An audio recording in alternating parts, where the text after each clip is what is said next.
When most people think of angels, they think of good and light. However, some choose the path of darkness, terror, and Satan, and therefore cannot live in heaven. Each known for their own dastardly deeds, we're going to look at the scariest angels and what makes them so terrifying. Here is a list of the top 5 scary angels who are in fact living on Earth. Let's jump in. Coming in at number 5, the Weeping Angel. She resides in a cemetery in Rome, starting out as a statue for his late wife by the sculptor William Westmore Story. The Weeping Angel became much more than that. Yes, she might not technically be an angel, but due to this has been the name given to her. After William died a year after creating the sculpture, it was reported that many often heard crying in the cemetery. The crying would instantly stop when you looked at the angel. She is an angel of grief, and therefore her spirit is not a peaceful one. It is said that with a single touch, a weeping angel can send a person into the past to a point before their own birth and can then feed off the potential energy of the years which that victim would have lived in the present.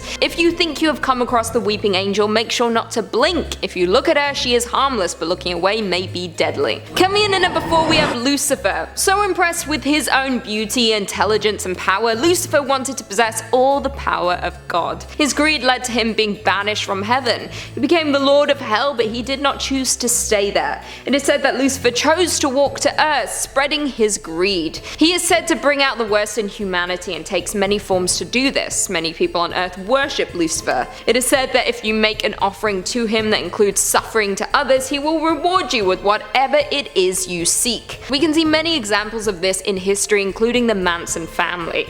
It is said that they are attempting to perform rituals and offerings to Lucifer to do his bidding to gain more power. Around this time, many murder scenes would have satanic symbols indicating their attempts to contact or please Lucifer. Looking through history, you can see the damage he has done through others, and he will continue to have his presence here on Earth. In at number 3, we have Beelzebub. Beelzebub is one of the 7 princes of hell, who have the highest authority in hell. His name translates to the Lord of Flies. Like Lucifer, he too was cast from hell. It is said that Beelzebub desires to bring on wars and cause men to begin worshipping demons. His name as Lord of Flies comes from him spreading disease. Spreading death and disease over Earth has gained him a high honor in hell, and is known as the second ranking of the many fallen angels. His spirit causes people to resort to warlike tendencies where they usually would not. Much like in the book Lord of the Flies, when his presence is around, people will begin fighting each other for land or food or really anything that they can. It is not known what brings his spirit out, but he seems to find people at their most vulnerable, in need or help, to turn against each other. Could he be responsible for all the wars in the world?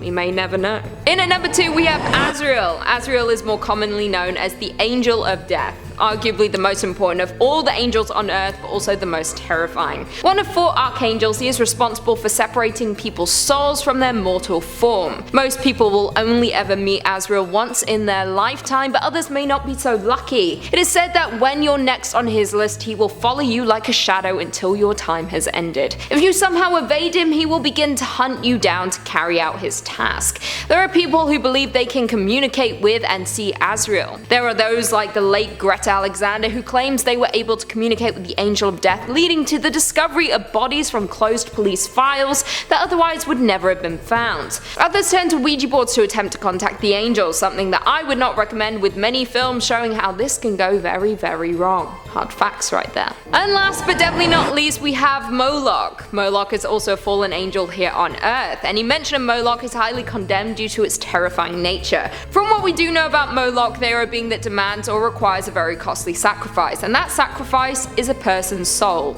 It is unclear why they demand this sacrifice, but many cults around the world believe and worship Moloch. To sacrifice a person to Moloch, you must use a flame, much like the sacrifice from Stannis in Game of Thrones. There are also horrifying mentions of eating people in some instances. To make this sacrifice, it must be your first person born. A middle person is safe. There does not seem to be much written on what Moloch grants you after this ritual, but nothing can be worth that. Well, there we have it. Do you guys agree with that list? Which angel scares you the most? Leave us all your thoughts and feelings in the comments down below, and perhaps we can do a part 2. Before I go though, I just want to respond to a few comments from one of our last videos. Top 5 haunted hotels you should never visit. Razor Kyoto said, I tell myself not to watch, but I do watch because it's somehow enjoyable. You say it like you're surprised. We're nothing but enjoyable. I enjoy me. I watch me. When I go home at night, I switch on me. I turn me on. to You 2666 said, I would most definitely stay at the Cecil Hotel. I'd stay in Richard Ramirez's room. A little concerned about you, because that's a weird statement to make. Richard Ramirez was the Night Stalker who killed a lot of women. I wouldn't stay in that room. I wouldn't stay at the Cecil. I don't even want to look at it. And also, that area is rough. Cecil Hotel is right on Skid Row, so I'm okay. Been watching a lot of YouTube videos with a guy interviewing a lot of people from Skid Row. It's very interesting. It's called Soft White Underbelly. Left of You said, I've stayed at the Stanley and didn't believe in anything before then. Now I'm convinced. That's another hotel I would not want to stay in. The Stanley Hotel, which of course was the inspiration for the Overlook Hotel in The Shining. No thank you. If it freaks Stephen King out, I don't want to stay there. But Stephen King's a little weird, isn't he? So I'm okay. I just want to stay in hotels that don't have ghosts. Scott Orvito said, isn't the Cecil Hotel an American Horror Story? Yes, kind of, sort of. I think season 5? Hotel Cortez. And it's inspired by the Cecil Hotel, I believe. And then I think they have loads of murderers make appearances. Not real, like, actors playing the murderers, because I think Richard Ramirez was in it, or maybe he was in a later season, but Richard Ramirez was there, someone playing him. And on that note, if you haven't already, be sure to give this video a big thumbs up, and until next time, I'll see you later.